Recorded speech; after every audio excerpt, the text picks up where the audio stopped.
자, 오늘 급하게 제가 모셨어요. 제가 원래 그 목요일날 찍기로 했는데 제가 미팅이 있다고 해서 안 된다고 하니까 못 간다. 잡혔습니다. 오늘 브로드컴이 이렇게 올랐는데 어디를 가냐. 저희가 퇴근하고 잡혔어요. 지난번 영상 드론 관련한 얘기 했는데 그게 엄청나게 많은 분들이 봐주셨어요. 네, 저도 깜짝 놀랐습니다. 근데 저희가 거기서 살짝 실수를 한 부분이 하나 있던 게 그 드론 기업이 트럼프의 차남이 지분을 가지고 있다 그런 얘기인데 그게 아니고 다른 기업. 그때도 말씀드린 것처럼 그 차남이 지분을 다 가지고 있다고 말한 건 아니고요. 그 분이 이 기업도 가지고는 있어요. 진짜요? 있어요. 없는 게 아니에요. 안 그래도 댓글 봤어요. 없지 않아요. 있어요. 그분이 드론 관련 회사를 굉장히 많이 뿌려놨어요. 여러 개 갖고 있구나. 네네. 물론 아까 말한 것처럼 그 unusual. 걔보다는 적죠. 네, 그렇게 이제 아닌데 많이 뿌려놨어요. 네, 그래서 없는 거 아닙니다. 있습니다. 있어요. 있다고 합니다, 네, 여러분. 있습니다. 있는 거 우리도 없는 거 있다고 하지 않습니다. 우리 타이탄 파트너스 문서준 대표님 제가 모시고 어디 한번 이렇게 줍줍을 하고 있어요, 내용을. 이번에는 우리가 브로드컴 얘기 안 할 수가 없잖아요. 지금 브로드컴이 주가가 지금 한 이틀 만에 30% 넘게 올랐죠. 미쳤어요. 아니 1,000도가 넘는 회사인데 시총이. 어떻게 해요? 엔비디아 다 팔고 브로드컴 가요? 제가 이제 굉장히 고민을 하고 있는 건데요. 저 어제까지도 고민을 했어요. 어제까지도 고민해서 원래 저희는 저희 이제 고객들 포트는 엔비디아 비중을 계속 줄이고 있었어요. 네, 그 140불 쪽에서 계속 좀 줄이면서 바꾸자라고 했고 저희는 이제 마블 테크놀로지 쪽으로 옮겼어요. 마블 쪽. 네, 마블도 최근에 많이 올라가긴 했거든요. 근데 마블과 지금 브로드컴이 올라가는 이유가 동일합니다.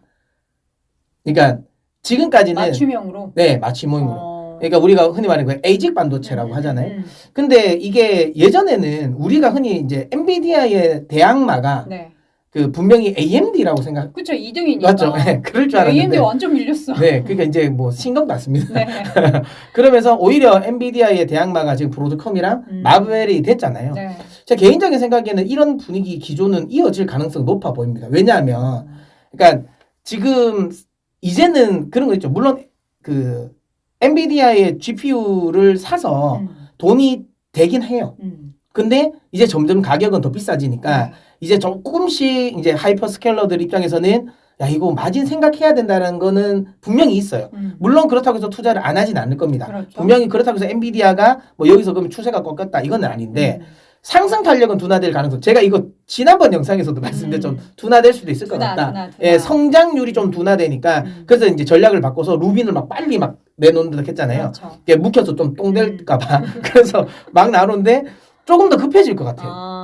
왜냐하면 생각보다 하이퍼스케일러들이 흔히 말하는 좀 자체 칩 설계를 조금 더 많이 하고, 그리고 그 흔히 말하는 하이퍼스케일러들의 고객사들이 뭐 우리는 이 정도까지 흔히 말하는 스펙이 없어도 되겠어. 너무 고사양이 아니어도 된다. 너희가 말하는 거 뭐 TPU 써보니까 나쁘지 않은데 그리고 이제 모든 서비스가 또 그렇게 고사양이 필요하지 않은 것들도 있거든요.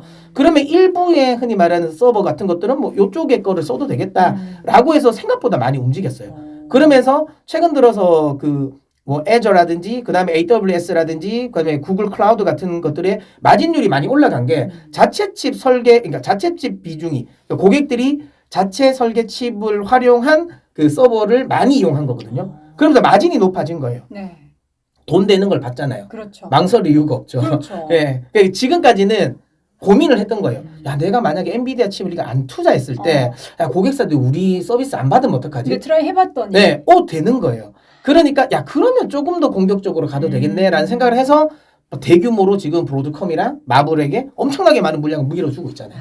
그래서 근데 이런 기조는 계속 갈 것 같아요. 계속 간다라고 하면은 물론 이제 엔비디아가 왕좌의 자리에서 파일을 조금씩 더 줄여갈 수밖에 없지만 어쨌든 그들의 성장은 멈추지는 않고 좀 서서히 성장에 대한 각도가 조금 그러니까 시장이 그런 느낌이에요. 이런 말이 맞을지는 모르겠는데요. 이게 주식 투자를 하는 사람과 남자들의 마음이 좀 비슷하다. 어떻게 해요? 남자의 마음 뭐예요?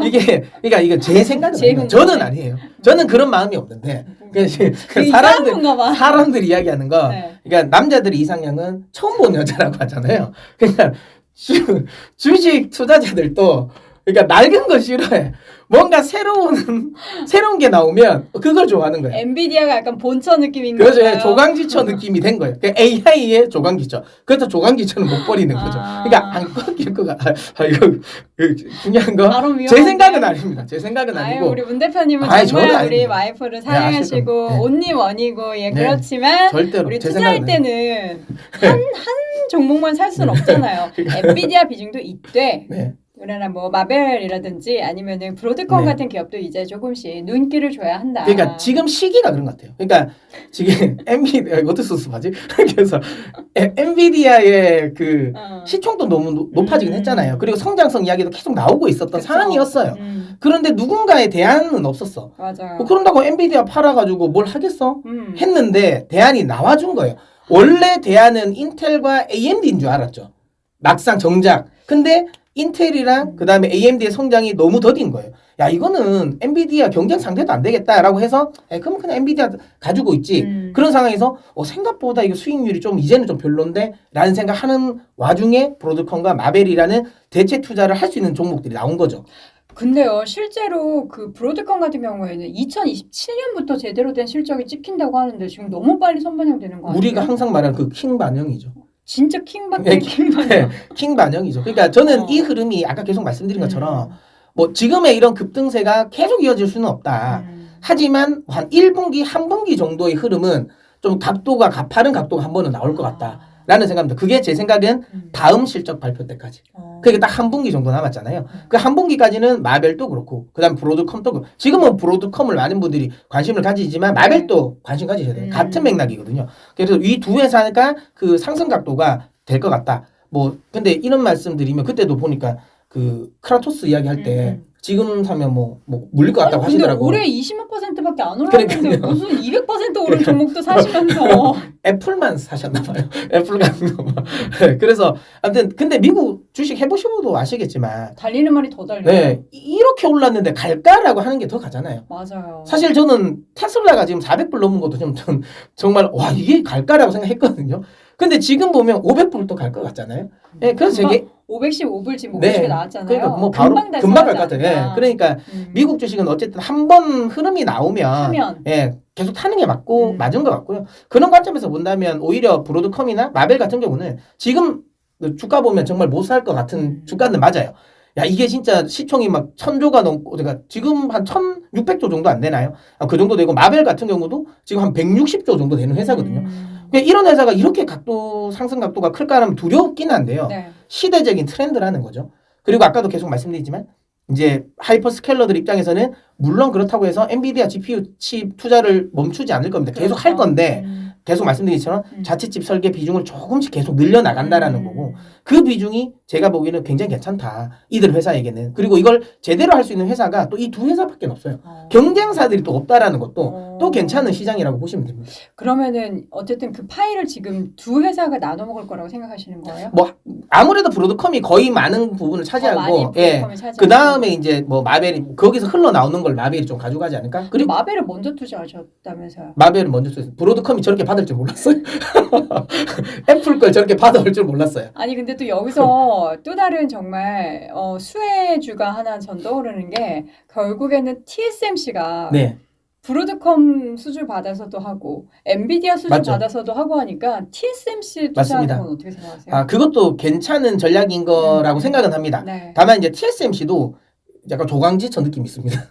또 다른 기업이 있어요? 왜냐하면 그러니까 저는 개인적으로 TSMC를 부정적으로 보진 않는데 TSMC는 조강지처 좋아하십니다. 네. 좋아하세요. 그러니까 시장 참여자들에게는 이것도 흔히 말하는 약간 올드스쿨 같은 아이디어예요. 그래서 주가 탄력 보면 생각보다는 부진하잖아요. 그리고 트럼프 시대에서 항상 이제 대만에 대한 여기에 대한 우려감이 계속 있는 거니까 굳이 우리가 거기에 리스크를 안아서 투자할 필요는 없지 않을까라고 생각하고요. 저는 개인적으로 이런 맥락에서 본다면 오히려 국내 반도체 그러니까 삼성전자, SK하이닉스 그리고 만약에 미국 주식을 생각하면 마이크론이 오히려 더 수혜가 돼요.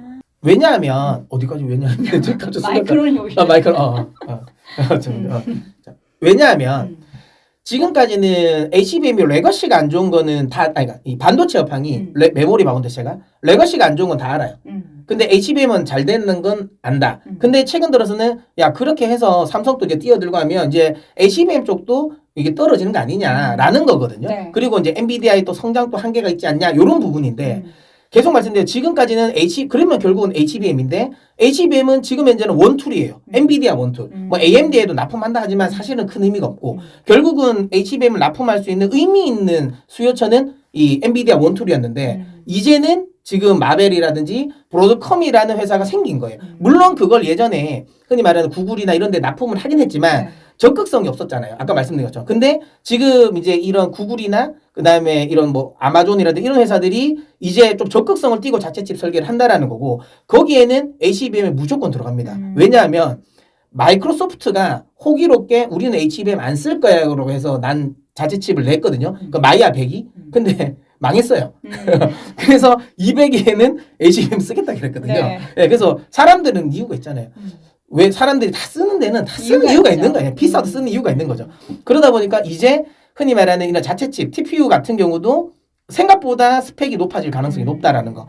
그랬을 때 HBM 그러니까 고객사는 늘어날 가능성이 높겠죠. 네. 그러면 마이크론 같은 회사에게 수혜가 될 가능성이 높다라는 거고 마이크론은 또 이제 미국의 또 아무래도 그 규제와 관련된 반도체 규제에도 좀 자유로울 수 있는 그렇죠. 회사니까 마이크론도 괜찮다. 그러니까 브로드컴, 마벨, 그다음에 이제 마이크론 요렇게 한 삼각편대가 안에서 가져가시는 것도 나쁘지 않지 않을까라는 생각이 듭니다. 사실 우리가 올 한해 사실 AI 모멘텀이나 버블이 꺼진 거 아니냐. 그래서 AI 하드웨어 쪽에서 이제 소프트웨어 쪽으로 넘어간다라고 했는데 여전히 하드웨어 단에 있어서는 또 다른 주기가 지금 펼쳐지고 있는 거예요. 맞습니다. 거기에서 이제 마벨이나 또 브로드컴이라는 새로운 뉴 페이스가 등장을 한 거고 그게 내년에 또 AI 모멘텀을 한 번 더 또 다른 영역으로 가져가지 않을까 싶은데 이제 끝난 줄 알았는데 끝날 때까지 끝난 게 아니었다. 네. 이 브로드컴이 이렇게 갑자기 훅 하고 나올지 초신성이 나타나 버렸어요. 일단은 단기적으로는 이번 분기 이제 실적 발표되는 내년 한 3월, 4월쯤 되겠죠. 그때까지는 단기적인 퍼포먼스를 좀 기대하면서 우리가 눈여겨볼 만한 기업으로 여러분 잘 삼아주시기 바랍니다. 퇴근하시는 분 붙잡고 이렇게 이 얘기는 안 할 수가 없었어요. 그래서 인터뷰했고요. 여러분 좋아요 많이 눌러주시고 우리 문서진 대표님 응원 댓글 많이 남겨주시기 바랍니다. 자 그럼 여러분 영상은 여기까지입니다. 고맙습니다.